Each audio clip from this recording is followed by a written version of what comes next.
नमस्कार दोस्तों, स्वागत है आपका आज के मुख्य समाचार में, जिसमें सबसे पहली और बड़ी खबर में आपको बताएंगे कि फिर से एक बार किसानों की हुंकार से डरी मोदी सरकार। आंदोलन को देखते हुए छावनी में बदली दिल्ली के बॉर्डर। इसी के साथ दूसरी बड़ी खबर में जिक्र होगा कि राहुल गांधी ने जमकर पीएम मोदी और भाजपा को घेरा और ट्विटर पर यहां पर ट्वीट करते हुए कहा कि मोदी ने 10 सालों में किसानों को ठगा है। और इसी के साथ गुजरात सरकार ने कैसे मोदी की जाति को ओबीसी में बदल दिया, ये खबर भी आपको बताएंगे दोस्तों।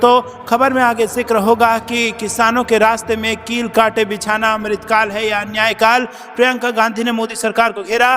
खबर में आगे जिक्र बिहार का, मोदी जी गारंटी लेंगे कि नीतीश कुमार अब नहीं पलटेंगे। तेजस्वी यादव की बीजेपी को खुली चुनौती। और इसी के साथ खबर में आगे आपको बताएंगे कि अशोक गहलोत का बीजेपी पर हमला। भारत रत्न के चुनावीकरण से एनडीए को नहीं मिलेगा फायदा। दोस्तों, इसी प्रकार की तमाम बड़ी खबरें आपके लिए लेके आए हैं, लेकिन उससे पहले अगर आपको भी ऐसा लगता है कि 2024 में देश में आएगा बड़ा परिवर्तन और बदलेगी सरकार, तो वीडियो को कीजिए लाइक और चैनल को सब्सक्राइब करके बेल आइकन दबाकर कमेंट में लिखिए जय हिंद। रुक करते हैं सबसे पहली और बड़ी खबर की तरफ। किसानों की हुंकार से डरी सरकार। आंदोलन को देखते हुए छावनी में तब्दील हो गया है दिल्ली बॉर्डर। जी हां दोस्तों, किसानों के दिल्ली कूच के ऐलान के बाद राजधानी दिल्ली के सभी बॉर्डर को छावनी में तब्दील कर दिया गया है। 13 फरवरी को किसानों के आंदोलन को देखते हुए दिल्ली पुलिस ने खासे इंतजाम किए हैं। दिल्ली के तमाम बॉर्डर के अलावा सिंधु और टीकरी बॉर्डर पर ज्यादा एहतियात बरता जा रहा है। दोस्तों, किसानों के दिल्ली चलो विरोध प्रदर्शन से पहले टिकरी बॉर्डर पर दिल्ली पुलिस द्वारा बैरिकेडिंग की गई है और सड़कों पर सीमेंट के बैरिकेड हैं ताकि किसानों को दिल्ली में प्रवेश करने से रोका जा सके। गाजीपुर बॉर्डर पर पुलिस की गाड़ियां और बैरिकेड खड़े कर दिए गए हैं। वहीं दोस्तों, आपको बता दें कि किसान आंदोलन को देखते हुए दिल्ली की कई सीमाओं पर यातायात प्रभावित रहेगा। नॉर्थ ईस्ट दिल्ली के साथ ही शाहदरा जिले के फर्ज बाजार, गांधीनगर, विवेक विहार, सीमापुरी जैसे इलाकों में धारा 144 होगी। किसानों का मुद्दा वही है जो संयुक्त किसान मोर्चा उठा रहा था। इसमें सबसे बड़ी मांग फसलों की न्यूनतम समर्थन मूल्य की गारंटी वाला कानून है और इसके अलावा बिजली की दरों में रियायत और कर्ज माफी का भी मुद्दा है। दोस्तों, अगर आप भी देश के किसानों के साथ खड़े हैं तो वीडियो को लाइक जरूर कीजिएगा। रुक करते हैं अगली ब्रेकिंग न्यूज की तरफ। राहुल गांधी ने ट्वीट कर मोदी सरकार को घेरा। जी हां दोस्तों, आपको बता दें कि झूठ की खेती का आरोप लगाया है राहुल गांधी ने और कहा है कि मोदी ने 10 सालों में किसानों को ठगा है। जी हां दोस्तों, मोदी ने किसानों को ठगा है, जिसके कारण उनके साथ ये सब हो रहा है। किसानों को फसलों का सही दाम न मिलने के कारण उनके कर्ज 60% बढ़ गए हैं। नतीजा ये है कि किसान आत्महत्या बढ़ गया है और लगभग 30 किसान रोज अपनी जान गंवा देते हैं। वहीं एमएसपी की बात करें तो न्यूनतम समर्थन मूल्य उनको नहीं मिलता है मोदी जी से, जबकि वादा 2 गुना आमदनी का था। न्याय की जगह राजनीति करते हैं और किसान के साथ अब बस किसान को न्याय और मुनाफा अब कांग्रेस देगी। जी हाँ दोस्तों, आपको बता दें कि यहाँ पर न्याय से ज़्यादा राजनीति करती है मोदी सरकार और अब किसानों को जो न्याय होगा और जो मुनाफा होगा वो कांग्रेस देगी। ये बड़ा बयान भारत जोड़ो न्याय यात्रा से सामने आ रही है। इसी के साथ राहुल गांधी जी ने जनता के सामने खुलासा किया कि नरेंद्र मोदी पिछड़ी जाति में पैदा नहीं हुए हैं। गुजरात सरकार ने उनकी जाति को ओबीसी में बदल दिया है। ये उन्होंने कहा क्योंकि उनको एससी, एसटी और ओबीसी वर्ग के लोगों के खिलाफ बढ़ते अन्याय को देख अच्छा नहीं लगता और ये उनकी आदत है कि वो अपना भाई कितनी भी मेहनत कर ले, सेना या कोल इंडिया में बड़े पदों पर नहीं जा सकते। तो दोस्तों, आपको बता दें कि यहाँ पर लगातार एक के बाद एक राहुल गांधी बीजेपी को घेर रहे हैं। कोल इंडिया पब्लिक सेक्टर यूनिट है, लेकिन कोल इंडिया को धीरे धीरे उसका गला घोटा जा रहा है। जब कोल इंडिया कमजोर हो जाएगा तो मोदी सरकार कहेंगे चलो इसे अडानी को दे दो, वो ही इसे चलाएगा। अब अगर कोल इंडिया में काम करने वालों का बेटा सपना देखे कि वो अपना बिजनेस करे तो उसको बैंक लोन ही नहीं देगा। तभी राहुल गांधी चाहते हैं कि हिंदुस्तान इनकी आवाज़ सुने और इनकी समस्याओं पर मीडिया में बात हो। एससी, एसटी और ओबीसी वर्ग के लोगों के खिलाफ बढ़ते अन्याय को भागीदारी न्याय का मुद्दा उठाकर यहाँ पर राहुल गांधी लोगों के बीच भारत जोड़ो न्याय यात्रा लेकर निकले हैं। अगर आप भी राहुल गांधी की इस यात्रा का खुलकर समर्थन करते हैं तो वीडियो को लाइक जरूर कीजिएगा। रुक करते हैं अगली ब्रेकिंग न्यूज की तरफ। किसानों के रास्ते में कील काटे बिछाना अमृतकाल है या अन्यायकाल। प्रियंका गांधी ने मोदी सरकार को जमकर घेरा। जी हां दोस्तों, कांग्रेस नेता प्रियंका गांधी ने किसानों के प्रस्तावित दिल्ली चलो मार्च से पहले राष्ट्रीय राजधानी की सीमा के पास कुछ स्थानों पर अवरोधक और सड़कों पर कीले लगाने की खबरों को लेकर रविवार को प्रधानमंत्री नरेंद्र मोदी पर निशाना साधा।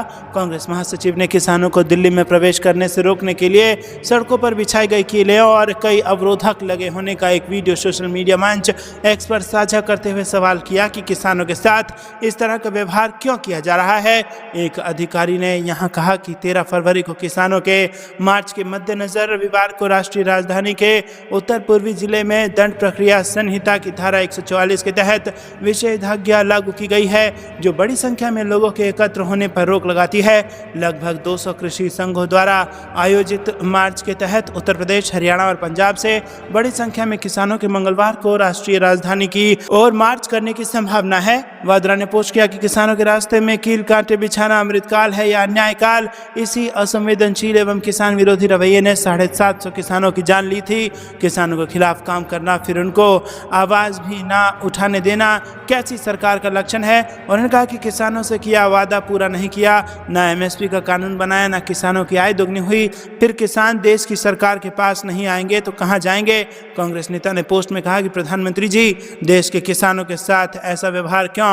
आपने किसानों से जो वादा किया था उसे पूरा क्यों नहीं करते। दोस्तों, आपको क्या कुछ लगता है कमेंट में जरूर बताइए। वीडियो को लाइक जरूर कीजिए। रुक करते हैं अगली ब्रेकिंग न्यूज की तरफ। मोदी जी गारंटी लेंगे कि नीतीश कुमार अब नहीं पलटेंगे।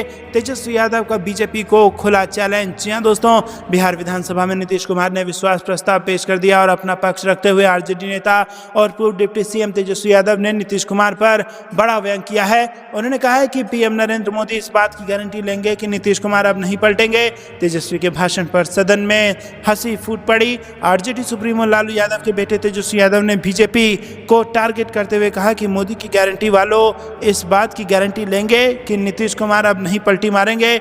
उन्होंने अमित शाह के दरवाजा बंद वाले बयान पर भी हमला किया। जी हाँ दोस्तों, आपको बता दें, पानी पी पी कर भाजपा को कोसने वाले नीतीश कुमार वापस भाजपा से हाथ मिला चुके हैं और अमित शाह, जिन्होंने साफ तौर पर यह कह दिया था कि अब नीतीश कुमार के लिए एनडीए के दरवाजे बंद है, उन्होंने भी यहां पर चुप्पी साधी हुई है और नीतीश कुमार वापस एनडीए में जा चुके हैं और सरकार ने फ्लोर टेस्ट भी पास कर लिया है। लेकिन इस बीच जब फ्लोर टेस्ट के दौरान तेजस्वी यादव का भाषण चल रहा था तो जबरदस्त तरीके से तेजस्वी यादव ने भाषण दिया और कहा कि मोदी की गारंटी वालों, ये बताओ कि क्या तुम इस बात की गारंटी ले पाओगे कि नीतीश कुमार अब दोबारा कभी पलटी नहीं मारेंगे।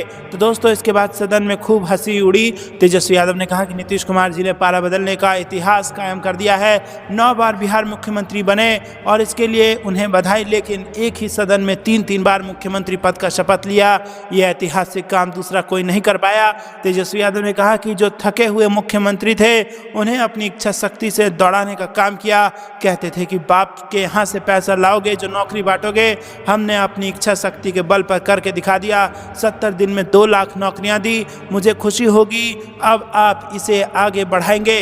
दोस्तों, क्या आपको भी ऐसा लगता है कि तेजस्वी यादव जब तक सरकार में थे तब उन्हीं के कारण यहाँ पर बिहार में ताबड़तोड़ नौकरियां बांटी गई? और दोस्तों, क्या आपको भी ऐसा लगता है कि बिहार की जनता जल्द तेजस्वी यादव को बिहार की सत्ता में वापस लाएगी? कमेंट करके अपनी राय जरूर बताइए और वीडियो को लाइक करके समर्थन जरूर दर्ज कराइएगा। रुक करते हैं अगली ब्रेकिंग न्यूज की तरफ। अशोक गहलोत का बीजेपी पर हमला। भारत रत्न के चुनावीकरण से एनडीए को नहीं मिलेगा फायदा। जी हां दोस्तों, आपको बता दें कि मोदी सरकार की ओर से हाल ही में भारत रत्न पुरस्कार की घोषणा के बाद सियासी पारा गरमाया हुआ है और इसको लेकर पूर्व मुख्यमंत्री अशोक गहलोत ने बीजेपी को जमकर निशाने पर लिया।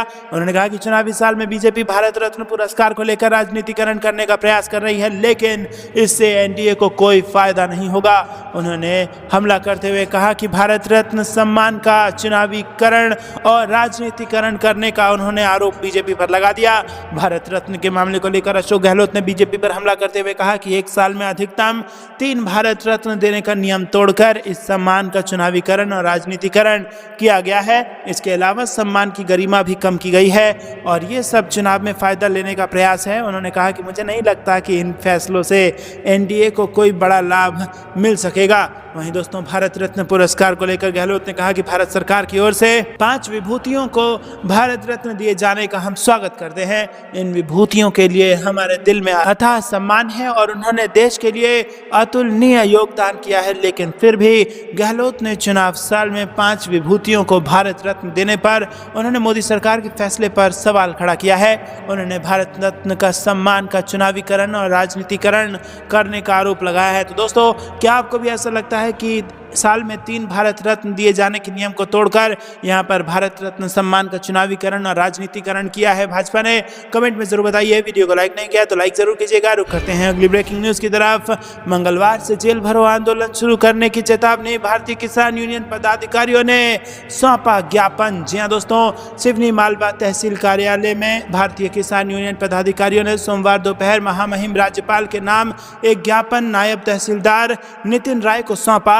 ज्ञापन में भारतीय किसान यूनियन के प्रदेश अध्यक्ष व 150 भारतीय किसान यूनियन के पदाधिकारियों और संयुक्त किसान मोर्चा के नेताओं की रिहाई की मांग की गई। दोस्तों रुक करते हैं अगली ब्रेकिंग न्यूज की तरफ। महाराष्ट्र से बड़ी खबर, चुनाव आयोग, अदालत और गृह मंत्रालय सभी एक पार्टी के लिए कर रहे हैं काम, भाजपा पर फिर भड़के संजय राउत। जी हां दोस्तों, चुनाव आयोग द्वारा अजित पवार वाली राष्ट्रवादी कांग्रेस पार्टी को ही असली एनसीपी करार देने पर सियासी बवाल मचा हुआ है और एनसीपी के नाम और चुनाव चिन्ह घड़ी अजित पवार को मिलने के फैसले पर उद्धव ठाकरे वाली शिवसेना ने एक बार फिर भाजपा पर निशाना साधा है। वहीं दोस्तों कहा है कि देश में भाजपा के अलावा कोई और पार्टी ना रहे, इस दिशा में हर कोई काम कर रहा है।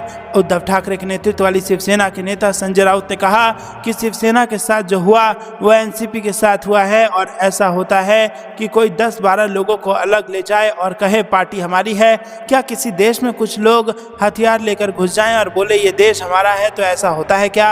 नहीं ना। लेकिन चुनाव आयोग, अदालत, गृह मंत्रालय सभी एक ही दिशा में काम कर रहे हैं कि देश में भाजपा के अलावा कोई अन्य पार्टी ना रहे, अगर कोई रहे भी तो इनका गुलाम बनकर रहे। रुक करते हैं अगली ब्रेकिंग न्यूज की तरफ। देश का पूरा सिस्टम 3-4 लोगों के लिए चल रहा है, बाकी जनता महंगाई से दबी हुई है। कोरबा में राहुल गांधी ने बोला सरकार पर जबरदस्त हमला। जी हां दोस्तों, कांग्रेस नेता राहुल गांधी ने सोमवार को कहा कि ये सरकार केवल थाली बजाती है। लोग पूछते हैं कि राहुल गांधी थकते क्यों नहीं? ऐसा इसलिए है क्योंकि जनता उनको प्यार देती है। राहुल गांधी भारत जोड़ो न्याय यात्रा लेकर छत्तीसगढ़ पहुंचे हैं। उनकी यात्रा की शुरुआत मणिपुर से हुई थी जो मुंबई में जाकर खत्म होने वाली है और ये यात्रा बिहार, झारखंड, उड़ीसा होते हुए छत्तीसगढ़ पहुंची है। राहुल गांधी ने कहा कि बीजेपी सरकार ने नोटबंदी की, फिर जीएसटी लागू कर दिया। सरकार के इन फैसलों की वजह से छोटा व्यापारी तबाह हो गया है। उन्होंने आरोप लगाया कि हर सेक्टर को कुछ लोगों को बांटा जा रहा है। राहुल गांधी ने कहा कि देश में power, defence, health, retail, airport, किसी भी इंडस्ट्री में चुने हुए लोग हैं, यानी पूरा सिस्टम 3-4 लोगों के लिए चलाया जा रहा है। बाकी जनता महंगाई से दबी जा रही है, यही आर्थिक अन्याय है। कांग्रेस नेता ने कहा कि देश में पिछले वर्ग के 50% दलित, 16% और दलित 8% हैं। वहीं दोस्तों आपको बता दें कि इनकी सारी मेहनत का पैसा पूंजीपतियों की कंपनियों में जा रहा है, जबकि उनकी कंपनियों में दलित पिछड़े नहीं हैं। रुक करते हैं अगली ब्रेकिंग न्यूज की तरफ। राहुल गांधी ने किसानों की राह में कील बिछाने वालों को उखाड़ फेंकने का किया आह्वान। कहा धोखा जिसकी यूएसपी वो कहां से देंगे एमएसपी। जी हां दोस्तों, आपको बता दें कि किसानों के 13 फरवरी को प्रस्तावित दिल्ली चलो मार्च से किसान राजधानी की सीमाओं पर बैरिकेडिंग करने और कीले बिछाने की खबरों को लेकर कांग्रेस नेता राहुल गांधी ने बीजेपी की सरकार पर तीखा हमला बोला है। उन्होंने कहा कि किसानों की राह में कीले बिछाने वालों को दिल्ली से उखाड़ फेंको, ये भरोसे के लायक लोग नहीं हैं। राहुल गांधी ने एक्स पर पोस्ट में लिखा कि दिन रात झूठ की खेती करने वाले मोदी ने 10 साल में किसानों को सिर्फ ठगा है। दोगुनी आमदनी का वादा कर मोदी ने अन्नदाताओं को एमएसपी के लिए भी तरसा डाला। महंगाई तले दबे किसानों को फसल का सही दाम न मिलने के कारण उनके कर्ज 60% बढ़ गए हैं। नतीजा लगभग 30% ने रोज अपनी जान गंवाई। धोखा जिसकी यूएसपी हो वह एमएसपी के नाम पर किसानों के साथ सिर्फ राजनीति कर सकता है, न्याय नहीं। किसानों की राह में कीले बिछाने वाले भरोसे के लायक नहीं हैं और इनको दिल्ली से उखाड़ फेंको। किसान को न्याय और मुनाफा कांग्रेस देगी। रुक करते हैं अगली ब्रेकिंग न्यूज की तरफ, जहां पर आपको बता दें कि महाराष्ट्र द्वारा दिए गए कर का 50% राज्य को वापस करे केंद्र। उद्धव ठाकरे का बड़ा बयान। जी हां दोस्तों, आपको बता दें शिवसेना उद्धव बाला साहेब ठाकरे के अध्यक्ष उद्धव ठाकरे ने कहा कि केंद्र सरकार को राज्य के विकास के लिए कर के रूप में महाराष्ट्र से एकत्र किए गए धन का 50% हिस्सा वापस करना चाहिए। रविवार को मुंबई में एक कार्यक्रम में महाराष्ट्र के पूर्व मुख्यमंत्री ने इसी तरह की मांग को लेकर कर्नाटक और केरल जैसे दक्षिणी राज्यों द्वारा नई दिल्ली में आयोजित हालिया विरोध प्रदर्शन का भी जिक्र किया। रुक करते हैं अगली ब्रेकिंग न्यूज की तरफ। महाराष्ट्र से बड़ी खबर, किसी भाजपा नेता के खिलाफ ईडी ने कार्रवाई नहीं की। चुनाव से पहले शरद पवार का बीजेपी पर निशाना। जी हां दोस्तों, यहां पर बड़ी खबर आ रही है जो कि महाराष्ट्र से आ रही है। महाराष्ट्र में भी सियासी भूचाल लगातार कायम है और पुणे में एक कार्यक्रम को संबोधित करते हुए शरद पवार ने दावा दावा किया है कि भाजपा के सत्ता में आने के बाद से ही पार्टी के किसी भी नेता पर कोई कार्रवाई नहीं की गई है। हालांकि भाजपा नेताओं के खिलाफ जांच भी रोक दी गई। रुक करते हैं अगली ब्रेकिंग न्यूज की तरफ, जिसमें आपको बता दें दोस्तों कि लोकसभा चुनाव 2024 से बड़ी खबर आ रही है। यूपी में कांग्रेस ने सपा से मांगी 20 सीटें, आरएलडी के अलग होने से होगा फायदा और गठबंधन का हो सकता है ऐलान। जी दोस्तों, उत्तर प्रदेश में आगामी लोकसभा चुनाव के लिए इंडिया गठबंधन के तहत समाजवादी पार्टी और कांग्रेस के बीच बातचीत जारी है। अब आरएलडी के इस गठबंधन बाहर होने के बाद कांग्रेस को फायदा होते नजर आ रहा है। यूपी में कांग्रेस की ओर से 20 लोकसभा सीटों की मांग सपा के सामने की गई है। गठबंधन के लिए सपा और कांग्रेस के बीच बातचीत जारी है। सूत्रों की माने तो भारत जोड़ो न्याय यात्रा के यूपी पहुंचने से पहले इस गठबंधन का ऐलान हो सकता है और कांग्रेस की ओर से अखिलेश यादव को सीटों की लिस्ट भेजी गई है। कांग्रेस की ओर से भेजी गई लिस्ट में 14 सीटों के नाम भी फाइनल हो चुके हैं। सूत्रों की माने तो गठबंधन का ऐलान होने के बाद सभी संभावित उम्मीदवार अपनी चुनावी तैयारियों में लग जाएंगे। रुक करते हैं अगली ब्रेकिंग न्यूज की तरफ। महाराष्ट्र से बड़ी खबर, पता नहीं 15 फरवरी के बाद क्या होगा, आरक्षण पर सख्त, मनोज जारंगे पाटिल ने दी चेतावनी। जी हाँ दोस्तों, आपको बता दें कि 7 महीने में चौथी बार भूख हड़ताल पर बैठे शिव संगठन के नेता मनोज जारंगे पाटिल ने सोमवार को चेतावनी दी कि अगर सरकार ने वादे के मुताबिक मराठा कोटा घोषित करने के ठोस कदम नहीं उठाया तो वो भविष्यवाणी नहीं कर सकते कि गुरुवार के बाद क्या होगा। रुक करते हैं अगली ब्रेकिंग न्यूज की तरफ। जयंत चौधरी के बीजेपी संग जाने से नाराज हुए नरेश टिकैत, बोले पीढ़ियों से जुड़े लोगों से सलाह करनी चाहिए थी। जी हाँ दोस्तों, भारतीय किसान यूनियन के अध्यक्ष नरेश टिकैत ने आरएलडी प्रमुख जयंत चौधरी के एनडीए में शामिल होने की अटकलों पर निशाना साधा और उन्होंने कहा कि उन्हें ऐसा फैसला करने से पहले उन लोगों से बात करनी चाहिए थी जो दशकों से उनके साथ हैं। नरेश टिकैत ने मीडिया से बात करते हुए जयंत चौधरी के एनडीए में शामिल होने की चर्चा पर निराशा व्यक्त। उन्होंने मीडिया से बातचीत करते हुए कहा कि राजनीति में कब दोस्त और दुश्मन बन जाएं इसका अंदाजा नहीं लगाया जा सकता। जयंत चौधरी की अपनी सोच है, लेकिन उन्हें कम से कम उन लोगों से सलाह लेनी चाहिए थी जो 3 पीढ़ियों से उनके साथ हैं। रुक करते हैं अगली ब्रेकिंग न्यूज की तरफ। भाजपा को हराने के लिए उत्तराखंड में भी एक्टिव हो गई है कांग्रेस। विशेष अभियान का आयोजन, बीजेपी पर गरज रहे कार्यकर्ता। जी हाँ दोस्तों, आपको बता दें कि भाजपा जाति धर्म की राजनीति करती है, जबकि कांग्रेस एकमात्र ऐसी पार्टी है जिसमें सभी जाति धर्म के लोगों का बराबर सम्मान है। यह बयान वरिष्ठ कांग्रेसी डॉक्टर उमा दत्त शर्मा ने दिया है। उन्होंने कहा कि आगामी लोकसभा चुनाव में पार्टी राज्य की 5 सीटों पर जीत दर्ज करेगी। और महिला कांग्रेस की अध्यक्ष नीतू बर्मन ने कहा कि महिलाओं को पार्टी से जोड़ने का काम युद्ध स्तर पर किया जा रहा है। रुक करते हैं अगली ब्रेकिंग न्यूज की तरफ। शुभेंदु अधिकारी समेत 6 भाजपा विधायकों पर बड़ी कार्रवाई, विधानसभा के सत्र से किए गए निलंबित। जी हाँ दोस्तों, आपको बता दें कि विपक्ष के नेता शुभेंदु अधिकारी और अग्निमित्रा पॉल सहित पश्चिम बंगाल में भाजपा के 6 विधायकों को विधानसभा के शेष सत्र से निलंबित कर दिया गया है।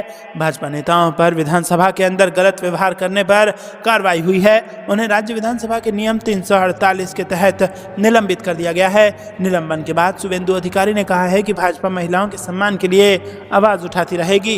रुक करते हैं अगली ब्रेकिंग न्यूज की तरफ। आपको बता दें कि लोगों की ताकत से प्रदेश में बदल देंगे सरकार, हुड्डा ने दिया हरियाणा में पड़ा बयान। जी दोस्तों, नई अनाज मंडी में रविवार को प्रदेश कांग्रेस अध्यक्ष उदय भान द्वारा आयोजित जन आक्रोश रैली में उमड़ी भीड़ ने पिछले सारे रिकॉर्ड तोड़ दिए हैं और पूरी अनाज मंडी में लोगों का हुजूम दिखाई दे रहा था। उमड़े जनसैलाब को देखकर उत्साहित नेता प्रतिपक्ष व पूर्व मुख्यमंत्री दीपेंद्र सिंह हुड्डा ने कहा कि लोगों ने जो ताकत दी है उससे हम हरियाणा में सरकार बदलने का काम करेंगे। आज हरियाणा के बारे में किसी को कुछ बताने की जरूरत नहीं है, लोग खुद भुगत भोगी हैं और परेशानी झेल रहे हैं। ऐसा कोई दिन नहीं बीतता जब कत्ल ना हो, लूट ना हो, फिरौती की धमकी ना मिली हो। केंद्र सरकार के आंकड़े बता रहे हैं कि पिछले 9 साल में हरियाणा सबसे असुरक्षित प्रदेश बन गया है। जो हरियाणा प्रति व्यक्ति आय, प्रति व्यक्ति निवेश, नौकरी देने में, कानून व्यवस्था में नंबर 1 पर था, वो आज पूरे देश में बेरोजगारी, महंगाई और अपराध में नंबर 1 पे है। रुक करते हैं अगली ब्रेकिंग न्यूज की तरफ। लुधियाना में सरकार पर बरसे खड़गे, बोले कांग्रेस आई तो काले कृषि कानून करेंगे रद्द। जी हाँ दोस्तों, आपको बता दें कि अखिल भारतीय कांग्रेस कमेटी के राष्ट्रीय अध्यक्ष मल्लिकार्जुन खड़गे ने रविवार को कहा कि मोदी सरकार ने 10 साल में किसानों और जवानों को बर्बाद कर दिया है। किसानों ने 3 काले कानूनों के खिलाफ लड़ाई लड़ी लड़ी और सरकार ने उनका आंदोलन खत्म करने के लिए कानून तो निलंबित कर दिए, लेकिन कोई अधिसूचना जारी नहीं की। कांग्रेस 2024 में कांग्रेस पार्टी सरकार में आई तो हम तीनों कृषि बिलों को रद्द कर देंगे। कांग्रेस अध्यक्ष मल्लिकार्जुन खड़गे पंजाब के लुधियाना में कार्यकर्ता सम्मेलन में पहुंचे थे और पंजाब कांग्रेस के पूर्व अध्यक्ष नवजोत सिंह सिद्धू इस कार्यक्रम सम्मेलन में नजर नहीं आए। रुक करते हैं अगली ब्रेकिंग न्यूज की तरफ। पूर्व स्पीकर महाजन को जय सिया राम जय संविधान नारे के साथ कांग्रेस में आने का न्योता। जी हाँ दोस्तों, कांग्रेस प्रवक्ता ने पत्र में लिखा है कि आपने मध्य प्रदेश के पूर्व मुख्यमंत्री कमलनाथ को पत्र लिखकर आमंत्रित किया है। आप जय जय सिया राम नारे के साथ भारतीय जनता पार्टी की सदस्यता प्राप्त करें। तो दोस्तों, पूर्व स्पीकर महाजन को जय जय सिया राम जय संविधान नारे के साथ कांग्रेस में आने का न्योता मिला है। जी दोस्तों, आपको बता दें कि पूर्व स्पीकर व इंदौर सांसद सुमित्रा महाजन ने 2 दिन पहले बयान दिया था कि राम का आशीर्वाद लेकर कमलनाथ बीजेपी में जाएं। अब महाजन के इस बयान पर कांग्रेस की ओर से पलटवार आया है। कांग्रेस ने पत्र में महाजन को कांग्रेस में शामिल होने और कांग्रेस के टिकट पर इंदौर से लोकसभा चुनाव लड़ने का पत्र भेजा है और कांग्रेस के संभागीय प्रवक्ता विवेक खंडेलवाल के साथ गिरीश जोशी ने यह पत्र लिखा। रुक करते हैं अगली ब्रेकिंग न्यूज की तरफ। किसानों को लेकर जीतू पटवारी ने लगाए केंद्र और राज्य सरकार पर आरोप। जी हाँ दोस्तों, कांग्रेस मध्य प्रदेश ने कहा है कि किसानों के दिल्ली कूच के ऐलान के बाद राजधानी दिल्ली की सभी बॉर्डरों को छावनी में तब्दील कर दिया गया है। दिल्ली पुलिस की गतिविधियां बता रही हैं कि युद्धकाल जैसी किसी परिस्थितियों को लेकर तैयार हो रही है, जबकि किसान सिर्फ अपनी मांगों से सरकार को अवगत करवाना चाहते हैं। तो दोस्तों, ये थी दिन भर की सारी जरूरी और बड़ी खबरें। अंत तक बने रहने के लिए बहुत बहुत धन्यवाद। जानने से पहले वीडियो को लाइक और चैनल को सब्सक्राइब करके बेल आइकन दबाकर कमेंट में लिखिए जय हिंद। अभी के लिए इतना ही। जय हिंद, जय भारत।